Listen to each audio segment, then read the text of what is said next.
രാത്രി 9 മണിയായപ്പം എനിക്കൊരു നൊസ്റ്റാൾജിയ പെട്ടെന്ന് ഉണർന്നു വന്നു. ഒരു വീഡിയോ കണ്ട് കൊതിമൂത്ത് ഞാൻ മാർബിൾ കേക്ക് ഉണ്ടാക്കാൻ വേണ്ടി പോവുകയാണേ. നിങ്ങൾ 90s കിഡ്സ് ആണെങ്കിൽ കുറച്ചുകൂടെ ഒക്കെ കണക്ട് ചെയ്യാൻ പറ്റും. നമ്മുടെയൊക്കെ കുട്ടിക്കാലത്ത് കൂടുതലും പ്ലം കേക്ക്, മാർബിൾ കേക്ക് ഒക്കെ ആയിരുന്നല്ലോ. ഈ ക്രീം കേക്കൊക്കെ നമ്മുടെ ബേക്കറികളിലൊക്കെ കണ്ണാടി കൂടി ഇരിക്കുന്ന കണ്ട് ഇങ്ങനെ കൊതി വിട്ട് പോകുന്നല്ലാതെ മേടിക്കാനൊന്നും നമുക്ക് അഫോർഡ് ചെയ്യാൻ പറ്റില്ലായിരുന്നു നമ്മുടെ പേരൻസിന്. അങ്ങനെ ഞാൻ ആദ്യമായിട്ടൊരു ക്രീം കേക്ക് കഴിക്കുന്നത് എൻ്റെ 22ാമത്തെ വയസ്സിൽ ഞാൻ ജോലിക്ക് ജോയിൻ ചെയ്ത് കഴിഞ്ഞാണ്.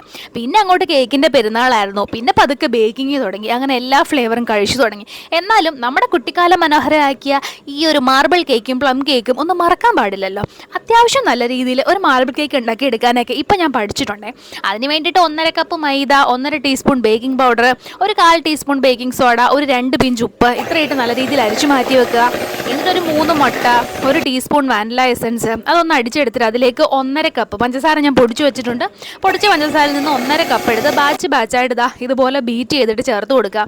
ഇതുപോലെ നല്ല വൈറ്റ് കളറായി പൊങ്ങി വരുമ്പോഴത്തേക്ക് അതിലേക്ക് 1/2 കപ്പ് സൺഫ്ലവർ ഓയിൽ ചേർത്ത് കൊടുക്കണം. നല്ല രീതിയിൽ ഓയിൽ ചേർത്ത് കൊടുക്കണം. എന്നിട്ട് നല്ല രീതിയിൽ ബീറ്റ് ചെയ്ത് ഇതുപോലെ പൊങ്ങി വരും. എന്നിട്ട് പതുക്കെ ഇതിലേക്ക് നമ്മൾ ആ അരച്ച് വെച്ച മൈദ ഉണ്ടല്ലോ അതൊന്ന് ഇട്ടിട്ട് പതുക്കെ ഇങ്ങനെ ഫോൾഡ് ചെയ്ത് കൊടുക്കണം. ചെറപറാന്ന് ഇളക്കരുത്, കേക്ക് കുളവായിപ്പോൾ.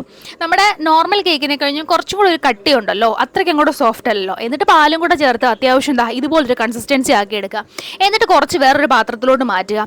ഞാൻ പകുതി മാറ്റിയെന്നാണ് വിചാരിച്ചത്, പക്ഷേ പകുതി മാറ്റിയിട്ടില്ലായിരുന്നു. ഒരു 1/4 ഭാഗത്തിന് മേളിൽ ഞാൻ മാറ്റി. അതിലേക്ക് ഒരു 2-2.5-3 tablespoon cocoa powder add ചെയ്യുക. കുറച്ച് പാലൂടെ ആഡ് ചെയ്തിട്ട് ഒരു ഫ്ലോയിങ് കൺസിസ്റ്റൻസി ഇതുപോലെ ആക്കി എടുക്കുക. എന്നിട്ട് ഒരു 8 ഇഞ്ചിൻ്റെ കേക്ക് ടീൻ ഞാൻ ആദ്യം തന്നെ ഒരു കുറച്ച് ഓയിലൊക്കെ തേച്ചിട്ട് ബട്ടർ പേപ്പർ തേച്ച് വെച്ചിട്ടുണ്ടായിരുന്നു. അതിലേക്ക് ഇങ്ങനെ മാറി ഒഴിച്ചു കൊടുക്കുക. അവസാനം ഇതുപോലെ ഒരു പൂ പോലൊക്കെ വരച്ചെടുക്കുക. ഞാൻ ഈ സമയം കൊണ്ട് തന്നെ ഒരു 10 മിനിറ്റ് ഹൈ ഫ്ലെയിമിൽ കുക്കർ അടുപ്പത്ത് ചൂടാവാൻ വേണ്ടി വെച്ചിട്ടുണ്ടായിരുന്നു. ഇനി ഈ കേക്ക് ഇതിലേക്ക് ഇറക്കി വെക്കുക. ആദ്യമേ അടച്ചു വെച്ചതിന് ശേഷം ആദ്യമേ ഒരു 5 മിനിറ്റ് ഹൈ ഫ്ലെയിമിലും പിന്നെ ഒരു 40 മിനിറ്റ് ലോ ഫ്ലെയിമിലും ഇട്ട് കുക്ക് ചെയ്തെടുത്താൽ മതി കേട്ടോ.